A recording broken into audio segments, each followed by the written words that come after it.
Yeah ఈ dress ఏదో బాగుంది. హలో అన్నయ్య, ఒక డ్రెస్ నచ్చింది, నాకు ఒక 3K కావాలి.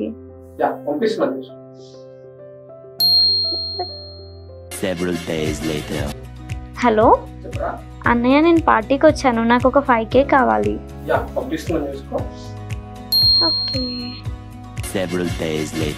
యా ఈ కోర్స్ ఏదో బాగుంది, 10Kనా? ఓకే అన్నయ్యని అడుగుదాం. హలో అన్నయ్య, నాకు ఒక కోర్స్ నచ్చింది, అది నా లైఫ్కి చాలా ఇంపార్టెంట్. 10K మనీ పంపిస్తారా? ఇప్పుడు ఒకరిని అడగడం కొడుతూ కూర్చోడైనా డిగ్రీ అయిపోయి 6 months అవుతుంది. జాబ్ అన్న చేసుకోవచ్చు కదా. ఇప్పుడు పార్టీస్ కి డ్రెస్సెస్ కి అడగలేనా? ఎప్పుడు సంపాదిస్తావు? ఇంకెప్పుడు జాబ్ తెచ్చుకుంటాను? సరే పంపిస్తున్నాను చూడు, ఇలా ఇంకోసారి అడగను, జాబ్ తెచ్చుకో. ఆల్రెడీ లేడీస్ కి ఇంట్లో పనులు అండ్ పిల్లలు ఇవన్నీ చూసుకోవడానికి చాలా టైం బిజీగా అయిపోతుంది.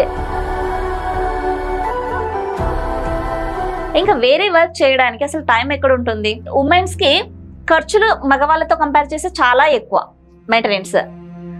ఆ ఖర్చులు ఉన్నప్పుడు ఏం చేస్తాం మనము? వాళ్ళని అడుగుతాం, హస్బెండ్స్ ని లేదా ఇంట్లో పెద్దవాళ్ళంటే వాళ్ళని అడుగుతాం. సో అలా అడిగినప్పుడు వాళ్ళు ఏం చేస్తారు? 50% జెన్యున్ గా అడిగినప్పుడు ఇచ్చేవాళ్ళు ఉంటారు.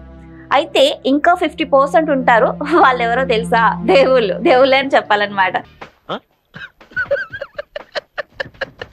అంటే కొందరి లైఫ్ లో అలా ఉంటుంది, అందరి లైఫ్ లో కాదు. నేను ఇంకా కొన్ని చిన్న చిన్న వర్డ్స్ వాడతాను, అంటే అది ఫ్లో ఆఫ్ లాంగ్వేజ్ లో వస్తుంది, బట్ మీరు తిట్టుకోవద్దు, పాజిటివ్ గానే తీసుకోండి.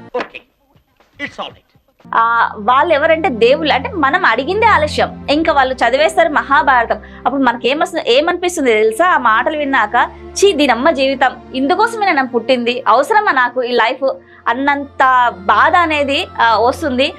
ఆ బాధ తట్టుకోలేక ఒక్కొక్కసారి కొన్ని కోరికలు చంపుకొని బ్రతికేస్తాము. ఇంకొకసారి అడగాలన్నా తడబడుతూ అంటే తప్పని పరిస్థితులు అడగాల్సి వస్తాయి. అలాంటప్పుడు భయపడుతూ అడగాల్సి వస్తుంది. కొన్నిసార్లు ఇటు భయపడలేక ఇటు బాధపడలేక ఏం చేయాలో మెంటల్ గా కొంచెం డిస్టర్బ్ అయ్యే ఛాన్సెస్ కూడా ఉంటాయి. అలాంటి వాళ్ళు కొన్ని టైమ్స్ లో రియలైజ్ అవుతారు, నేను ఇలా కాదు, నా కాళ్ళ మీద నేను నిల్చోవాలి, ఏదైనా ఒక పని అంటూ నేను చేయాలి, నాకు ఏదైతే ఖర్చులు ఉన్నాయో నేను ఏం చేసుకోవాలి, నెక్స్ట్ టైం నేను ఇలా చేయి చాచి ఎవరిని అడగొద్దు అని కొందరు అక్కడ రియలైజ్ అవుతారు. సెకండ్ పర్సన్స్ వచ్చేసి ఎలా ఉంటారంటే, వాళ్ళ హస్బెండ్స్ కానీ ఇంట్లో ఫ్యామిలీ వాళ్ళు కానీ వాళ్ళు అడిగింది వాళ్ళకి ఇస్తున్నారు కాబట్టి వాళ్ళకి ఎలాంటి బాధలు లేవు, హ్యాపీగా లైఫ్ అనేది లీడ్ చేస్తారు. అయితే ఇప్పుడు ఇక్కడ జాగ్రత్తగా వినండి, 80 to 90% ఫ్యామిలీస్ లో జరిగేదే ఎవరికో ఒకరికి మన ఫ్యామిలీలో హెల్త్ ప్రాబ్లం వస్తుంది. అంటే మనము కొందరు సేవింగ్స్ ఎక్కువ చేసుకోరు, ఉన్న కాడికి వచ్చిన శాలరీలు ఖర్చు పెట్టేస్తాం, నార్మల్ లైఫ్ గడిచిపోతూ ఉంటుంది. సో అలాంటి వాళ్ళకి అన్ఎక్స్పెక్టెడ్ గా ఏదైనా ఒక అవసరం అంటూ వస్తుంది. లైక్ వేరే అవసరాలు వస్తే చంపుకోవచ్చు, అది వేరే ఇష్యూ, బట్ హెల్త్ పరంగా వచ్చినప్పుడు అది చాలా హారబుల్ అనమాట. అలాంటి హెల్త్ సిచ్యువేషన్ వచ్చినప్పుడు ఏం చేస్తాం మనం? మన దగ్గర డబ్బులు ఉండవు, వేరే వాళ్ళని అడిగితే ఇస్తారు, ఇవ్వరు, అప్పుడు ఏంటి? సో అలా రియలైజ్ అయ్యే వాళ్ళు కూడా కొందరు ఉంటారు. థర్డ్ పర్సన్స్ వీళ్ళు ఏంటంటే, వాళ్ళకంటూ కొన్ని కోరికలు ఉంటాయి. నేను ఒక బ్యూటిషియన్ అవ్వాలి, ఒక ఫ్యాషన్ డిజైన్ అవ్వాలి, నేను ఒక మంచి జాబ్ చేయాలి, ఒక మంచి కంపెనీ పెట్టాలి, నేను ఒక ఫిట్నెస్ సెంటర్, ఇలా కొన్ని కోరికలు కొందరికి ఉంటాయన్నమాట. సో అలాంటి వాళ్ళు కూడా మ్యారేజ్ అయిన తర్వాత పిల్లలు పుట్టడంలో టైం అనేది లేక ఆ కోరికలు చంపుకొని అలాగే బ్రతికేస్తుంటారు. కాకపోతే అలాంటి వాళ్ళకు కూడా ఏదైనా చేసుకుంటే ఇంకా చాలా బాగుంటుంది. కొందరికి టైం దొరుకుతుంది, కొందరికి టైం దొరకదు అనమాట. సో ఇప్పుడు చెప్పిన 3 typesలో మీకు ఏదైనా ఆల్రెడీ ఇలా జరిగి ఉంటుంది అని మీకు అనిపిస్తుంది నేను చెప్పేటప్పుడే, అలా ఏదైనా అంటే మీరు కామెంట్ చేయండి. అయితే మీకు నేను 3 types చెప్పాను కదా, ఇందులో నా లైఫ్లో నేను ఎక్కడ రియలైజ్ అవుతా అనేది నా స్టోరీ ఒకటి చెప్తాను. నేనైతే 2 typesలో రియలైజ్ అయ్యాను. ఫస్ట్ రియలైజ్ అయ్యింది ఏంటంటే, చిన్న ఖర్చులకు అడిగినప్పుడు ఇంట్లో అబ్జెక్షన్స్, వాటితోటి చాలా సఫర్ అయ్యాను. అండ్ అయినా కూడా వాటిని తట్టుకోగలిగే కెపాసిటీ అయితే వచ్చింది. మ్యారేజ్ అయ్యాక కామనే కదా అవన్నీ. సో సెకండ్ ఎక్కడ వచ్చిందంటే, నాకు మలేరియా ఫీవర్ వస్తే 300 అండి ఖర్చు. అప్పట్లో 300 కూడా ఇంట్లో లేవు. అయితే హాస్పిటల్కి వెళ్తే 3 injections అన్నారు. ఒక ఇంజెక్షన్ వచ్చేసి 100 rupees, టోటల్గా 300 కావాలి. 300 కూడా ఇంట్లో లేక వేరే వాళ్ళ దగ్గర అప్పు వెళ్తే 200 మాత్రమే దొరికింది. సో ఒక్క 100 దొరకక ఆ ఇంజెక్షన్ కూడా వచ్చిన 200 ఇంజెక్షన్కి హాస్పిటల్కి వెళ్ళిపోతే ఇంట్లో తినడానికి కూడా లేని పరిస్థితి. సో అలాంటి సిచ్యువేషన్లోన ఎంత హారబుల్గా ఉంటుంది. అప్పుడు కొద్దిగా రియలైజ్ అయిపోయేది, అంటే నాకు అక్కడ జాబ్ చేయాలన్నా లేదని ఏదైనా వర్క్ చేయాలన్నా అంత మెచ్యూరిటీ మైండ్ కూడా లేదు, చెప్పే వాళ్ళు కూడా లేరు.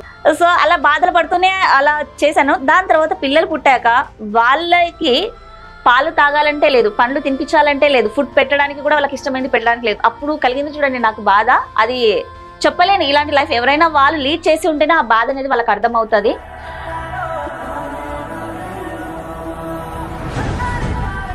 సో ఇలాంటి లైఫ్ అసలు బ్రతకడం వేస్ట్. ఇది కాదు, బ్రతికితే దేనికి చెయ్యి చాచుకుంటే నలుగురికి ఇచ్చేలా బతకాలని ఆ టైంలో నేను డిసైడ్ అయ్యాను.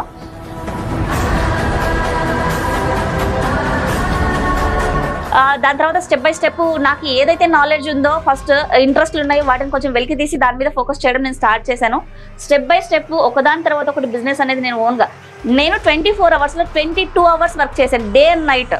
ఇలా 1 or 2 వర్క్స్ కంటిన్యూగా కంపేర్ చేసుకుంటూ హార్డ్ వర్క్ చేసి స్టెప్ బై స్టెప్ సేవింగ్స్ చేసుకుంటూ ఇలా సక్సెస్ అయ్యాను. సో నా స్టోరీ అయితే ఇది. మీకు కూడా ఇలాంటివి ఏవైనా జరిగి ఉంటే కామెంట్ చేయండి.